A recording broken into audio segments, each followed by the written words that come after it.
Hello everyone. Hope you all are fit and fine at your homes.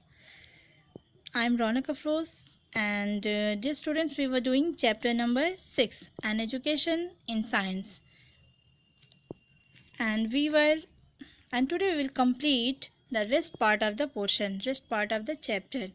And we were at the page number 57. So come here, open your book, take pen or sheet with you and let's start.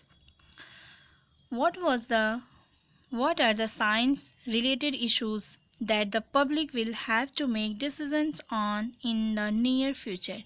By far, the most urgent is that of nuclear weapons. Other global problems such as food supply or greenhouse effects are relatively slow acting. But see what does Hawking say here? वो Hawking यहाँ क्या कहते हैं, author यहाँ कहते हैं कि जो साइंस रिलेटेड इश्यूज हैं वो उस पे जो पब्लिक का जो लोगों का जो डिसीजन, जो मत है, जो राय है, वो क्या वो नियर फ्यूचर में आने वाले भविष्य में क्या लोग इतना अवेयर, लोग इतना जागरूक हो पाएंगे कि वो साइंस रिलेटेड जो भी इश्यूज़ हों उन पे अपना वो मत दे सकें, अपना वो डिसीजन दे सकें, वो उस चीज़ों को समझ सकें.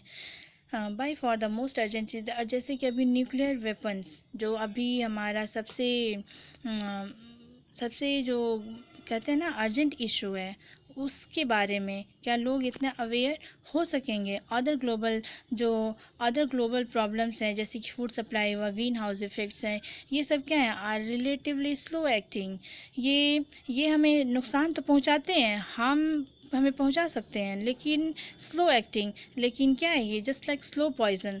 इनका जो नुकसान पहुंचाने का जो रेट है, जो गति है, वो बहुत स्लो है. यानी कि आने वाले भविष्य में हमें इनसे ख़तरा हो सकता है, इसका जो हमको अगर इस पर अगर सुधार न किया गया तो. लेकिन इसका जो स्पीड है वो स्लो रेटिंग है, स्लो एक्टिंग है. तो इस वजह से ये अभी तो बहुत हमें नुकसान नहीं पहुंचा रहे हैं, आने वाले भविष्य में इनसे हमें नुकसान हो सकता है. लेकिन बट अभी के लिए क्या है? See in the next page. A nuclear war could mean the end of all human life. लेकिन अभी क्या है, जो सबसे ज़्यादा ज्वलंत जिसको कहते हैं अर्जेंट जो हमारा प्रॉब्लम है वो ये है न्यूक्लियर वॉर. न्यूक्लियर वेपन से रिलेटेड प्रॉब्लम जो है, न्यूक्लियर वॉर जो है, could mean the end of all human life on earth with in days. कुछ ही दिनों में ये पूरे मानव जाति को धरती पर से क्या कर सकता है? ख़त्म कर सकता है, एंड कर सकता है. जो हमारा लाइफ है धरती पे, इससे रिलेटेड ये जो है, इससे सबको अवेयर होने की ज़रूरत है, इसको सबको समझने की ज़रूरत है. लेकिन इसी चीज़ की अवेयरनेस, साइंस रिलेटेड जो इश्यूज़ हैं उसकी अवेयरनेस वो चाहते थे पब्लिक के बीच में. हॉकिंग. तो see next line. The relaxation of east west tensions brought about by the ending of the Cold War has meant that the fear of nuclear war has receded from the public mind. But danger is still there as long as there are enough weapons to kill the entire population of the world many times over. See, the relaxation of east west tension. East west tension, ये east west tension क्या है बच्चों? आप इसको ऐसे समझ सकते हो, means political and militarian tension between two countries. और ये टू कंट्रीज़ कौन से थे? Russia and America. तो लंबे समय से रशिया और अमेरिका के बीच में कोल्ड वॉर चला आ रहा था. कोल्ड वॉर जैसे कि political and military issues, tension थे दोनों के बीच में, लेकिन वो जग जाहिर नहीं थे. कोल्ड वॉर वो छुपे तरीके से अंदर ही अंदर एक युद्ध, शीत युद्ध जिसको कहते हैं, वो चल रहा था. और ये जहाँ तक मैंने पढ़ा है इसके बारे में, मुझे 1944 या 1945 की बात है, तब से ये कोल्ड वॉर चला है 1992 तक शायद. मे बी 1992 में या 1992 में शायद ये कोल्ड वॉर जो ख़त्म हुआ है. कब? जब इन दोनों के बीच में there is a word given ना, east west tension, see meaning hostility, between Russia and America, Russia और अमेरिका के बीच में एक अग्रीमेंट, आप कह सकते हो एक अग्रीमेंट, एक समझौता हुआ, जब उस समझौते के बाद कोल्ड वॉर ये धीरे धीरे जो क्या हुआ, एंड हुआ, ख़त्म हुआ। और इस कोल्ड वॉर के एंडिंग के साथ ही रिलैक्सेशन जो था ये न्यूक्लियर वॉर का, वो भी लोगों को मिला, has receded from the public mind. तो क्या न्यूक्लियर वॉर का जो ये डर था, फियर ऑफ न्यूक्लियर वॉर, वो जो डर था रिसीडेड मतलब निकल जाना, निकल गया ग्रेजुअली गन लोगों के माइंड से। इस वार का डर जो है धीरे धीरे ख़त्म हुआ। लेकिन जो टेंस जो डर था, डर नहीं खतरा, but the danger is still there, लेकिन जो खतरा था वो अभी भी था, लोगों के दिमाग से धीरे धीरे वो निकल तो गया, लेकिन खतरा था। वो खतरा क्यों था? There are enough weapons to kill the entire population of the world many times over. ये जो दोनों कंट्रीज थे, इन लोगों के पास अभी भी इतना एनफ मीन्स एम्पल, पर्याप्त वेपन्स, औजार, हथियार थे उनके पास जो पूरे पॉपुलेशन को ख़त्म कर सकते थे। ठीक है। In former Soviet state means Russia and in America nuclear weapons are still poised to strike all the major cities in northern hemisphere. It would only take a computer error or a mutiny by some of those manning the weapons to trigger a global war.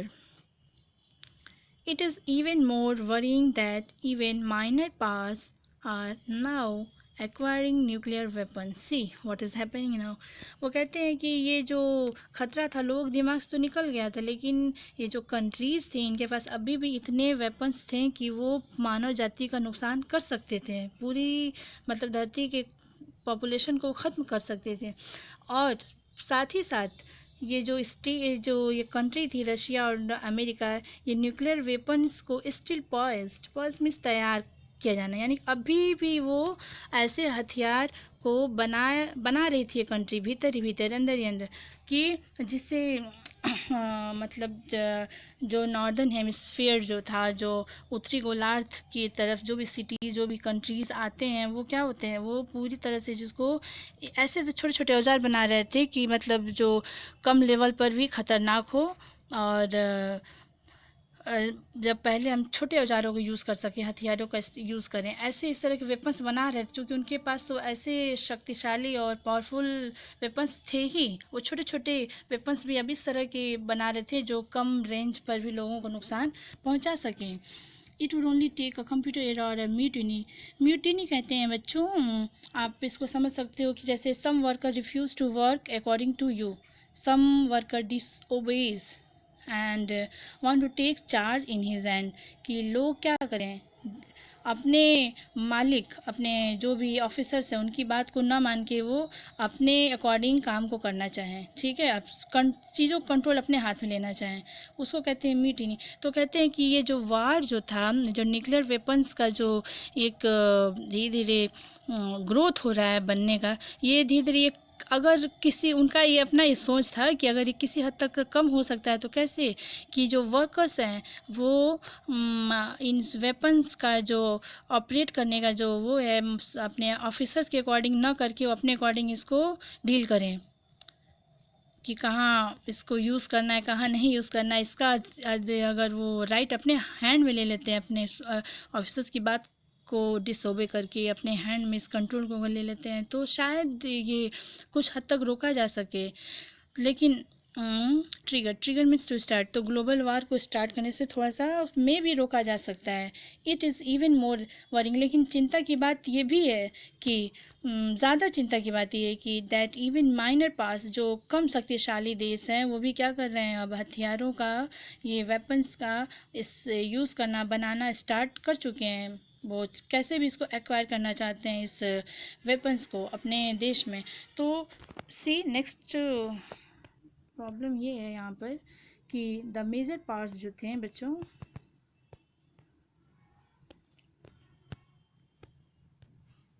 The major parts have behaved in a reasonably responsible way so far, but one cannot have such confidence in minor parts like Libya or Iraq, Pakistan or even Azerbaijan. तो था क्या ये बच्चों की the major powers जो थे, जो शक्तिशाली जो ये देश थे, ये इन्होंने मतलब एक रिजनेबल, एक रिस्पॉन्सिबल कंट्री की तरह से इन्होंने बिहेव किया है। इनका जो बिहेवियर रहा है एक रिस्पॉन्सिबल कंट्री की तरह है। कहने का सेंस ये है कि अभी कोल्ड वॉर इन लोगों को लंबे समय तक चला दो देशों के बीच, लेकिन ये अपने इस तरह के जो डेंजरस जो वेपन्स थे इनका इन्होंने यूज़ नहीं किया, चूँकि इनके पास थे, लेकिन उन्होंने इस कोल्ड वॉर के बीच में भी यूज़ नहीं किया है। लेकिन जो छोटे छोटे जो माइनर पावर्स वाले देश जो थे, कम शक्तिशाली जो देश थे, जैसे कि लीबिया, इराक, पाकिस्तान, कुछ नाम दिए हुए हैं इसमें, ये जो देश थे, ये जो बहुत ज़्यादा रिस्पॉन्सिबल कंट्री की तरह इन्होंने बिहेव नहीं किया हमारे नेशन में। तो ये क्या है, ये इन कंट्रीज़ को लेकर के एक मन में कॉन्फिडेंस नहीं है कि इनके पास ये हथियार तो था नहीं, लेकिन इनका किस तरह से इनको गेन करना या बनाना इन्होंने भी शुरू किया था। तो अगर ये छोटे छोटे भी अगर वेपन्स अगर ये बना लेते हैं तो वो भी बहुत बड़े पैमाने पर नहीं तो छोटे पैमाने पर ही वो बहुत डेंजरस हो सकते हैं ह्यूमन लाइफ के लिए, मानव जाति के लिए। तो ये इसलिए, और ये रिलायबल भी नहीं है, कंट्रीज़ इतने रिस्पॉन्सिबल नहीं है कि इन पर भरोसा किया जा सके कि अगर कोई ऐसी युद्ध की स्थिति बनती है या इन दो छोटे देशों के बीच में युद्ध की स्थिति बनती है तो ये हथियारों को यूज़ ना करें। क्योंकि लोगों के मन में ये डर था कि ये जो हैं ऐसे कंट्रीज़ हैं जो ये अपने पास, इनके पास है नहीं, अगर अगर होते तो ये यूज़ कर लेंगे अपने हथियारों को। ठीक है, ये समझौता या फिर इसके थ्रू चीज़ों को, जैसे कि जो ये शक्तिशाली जो देश थे बच्चों, ये क्या थे, लंबे समय तक शीत युद्ध तो किया इन्होंने, लेकिन अपने हथियारों का, अपने इस तरह के वेपन्स का इन्होंने यूज़ नहीं किया। तो कहने का सेंस है कि ये जो देश थे वो समझौता चाहते थे किसी तरह से। ठीक है, लोगों का उतना नुकसान नहीं, लोगों की जान माल का नुकसान ना हो, ये नहीं चाहते। तो इस तरह से इन्होंने अपने रिस्पॉन्सिबल बिहेवियर का इन्होंने सबूत दिया था। लेकिन जो छोटे देश जो अब ये वेपन्स एक्वायर करने के चक्कर में थे, वो ये इतने रिस्पॉन्सिबल कंट्रीज़ नहीं हैं कि इन पर ट्रस्ट किया जा सके कि ये हथियारों का मिसयूज़ नहीं करेंगे। Okay, the danger is not so far in the actual nuclear weapon that such powers may soon possess, which would be fairly rudimentary. Rudimentary means simple. Though they could still kill millions of people. Rather, the danger is that a nuclear war between two minor powers could draw in the major powers with their enormous arsenals. कहने देखो, यहाँ जो खतरा बता रहे हैं वो Hawking ये बता रहे हैं कि खतरा ये नहीं कि ये देश धीरे धीरे वेपन्स बना रहे हैं या उनका वो एक्वायर कर रहे हैं। ये जो वेपन्स बना रहे हैं वो क्या है कि छोटे पैमाने पर लोगों को नुकसान तो पहुंचा ही सकता है, बहुत बड़े लेवल पर अगर ये लोगों की हानि ना करे तो ये भी तो डेंजरस ही है। लेकिन जो सबसे ज़्यादा डर की बात इस बीच में ये है, वो ये है कि अगर rather the danger is that the nuclear war between two minor, अगर दो छोटे देशों के बीच में, कम शक्तिशाली देशों के बीच में अगर इस तरह कोई युद्ध होता है तो draw the major powers with the, तो वो क्या करेंगे, वो कोशिश करेंगे जो ये मेजर पावर्स वाले जो देश हैं उनसे किसी तरह से अग्रीमेंट करने का, किसी भी तरह से कि अब अग्रीमेंट करके उनको अपने फेवर में करके अब उनका यूज़ करेंगे, उनके हथियारों का। ठीक है, तो वो अब वो जब अग्रीमेंट अगर वो हो जाता है ऐसा कुछ, तो ये जो मेजर कंट्रीज़ हैं वो क्या कर सकते हैं, वो अपने जो enormous Arsenal you know very well, a collection of weapons, military equipments, Arsenal कहते हैं। तो ये जो उसके जो इनॉर्मस आर्सेनल है उनका, उसका यूज़ कर सकते हैं, उनके थ्रू हेल्प कर सकते हैं, जिस तरह से ये जो लेवल है जो ये नुकसान का, जो ये खतरे का, वो ज़्यादा बढ़ जाएगा। Okay, it is very important that the public realise the danger and put pressure. It is very important that the public realize the danger and put pressure on all governments to agree to large arms cut. See, to large arms cut means here कि वो कहते हैं कि बहुत ही ज़रूरी है कि public जो है रियलाइज़ करे इसके ख़तरे को, और वो गवर्नमेंट के ऊपर जो जो जो शासन है उसके ऊपर ये प्रेशर बनाए कि उनको राज़ी कर सके, किस लिए कि जो ये जो वेपन्स का सप्लाई का जो काम हो रहा है, जो सप्लाई किया जा रहा है एक देश से दूसरे, मतलब देश नहीं, मतलब जो भी ये वेज़ हैं, इलीगल वेज़ हैं जो वेपन्स को ख़रीद रहे हैं, बेच रहे हैं, ठीक है, इलीगली, तो उस चीज़ को क्या किया जा सके, ख़त्म किया जा सके, उस तरह के नियम को ख़त्म किया जा सके। तो वो ये चाहते थे कि ऐसा जो भी कर रहा है उस चीज़ को ये गवर्नमेंट के ऊपर प्रेशर बनाया जाए कि आप ऐसा कुछ करिए कि ये जो लिंक है पूरी तरह से ख़त्म हो जाए, ये जो वेपन्स का इलीगली जो सप्लाई हो रही है वो बंद हो जाए। It is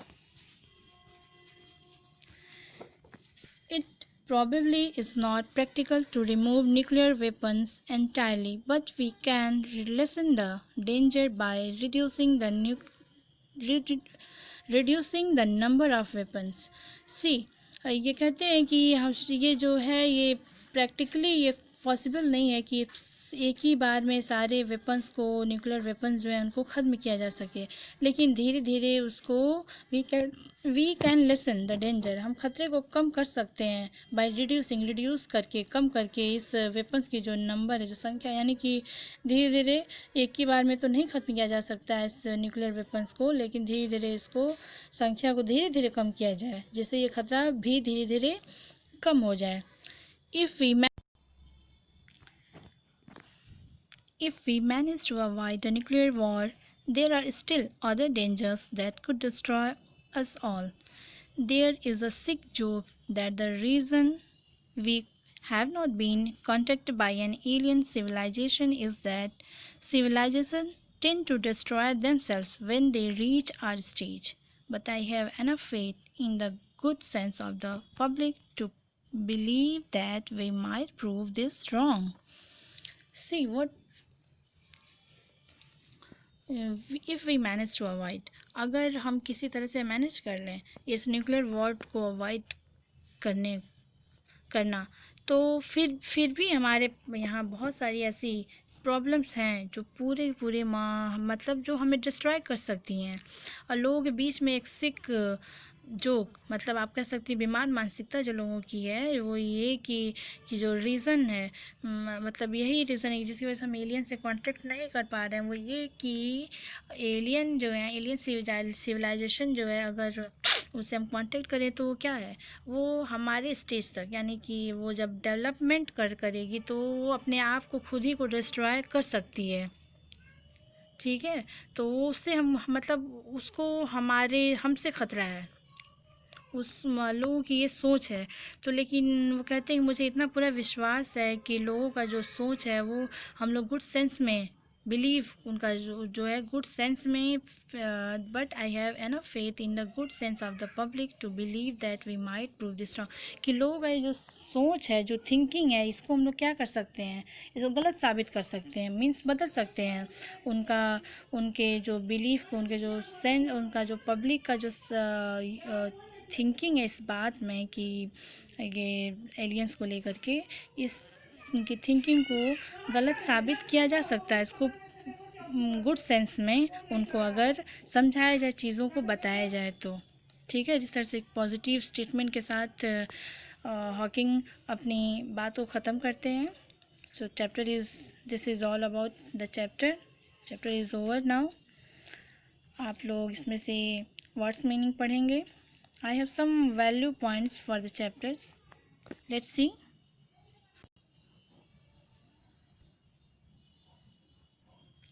This extract from Stephen Hawking reflects on the present state of science. Science and technology are changing the world rapidly but they are in the right direction. It is very important for the people to have basic understanding of science. In schools, science is taught by rote memory without any relevance to the world around.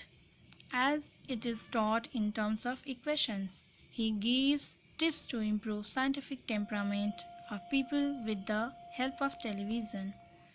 He also speaks about the horrors of nuclear war and tells people to put pressure on governments to put pressure on governments to reduce arms.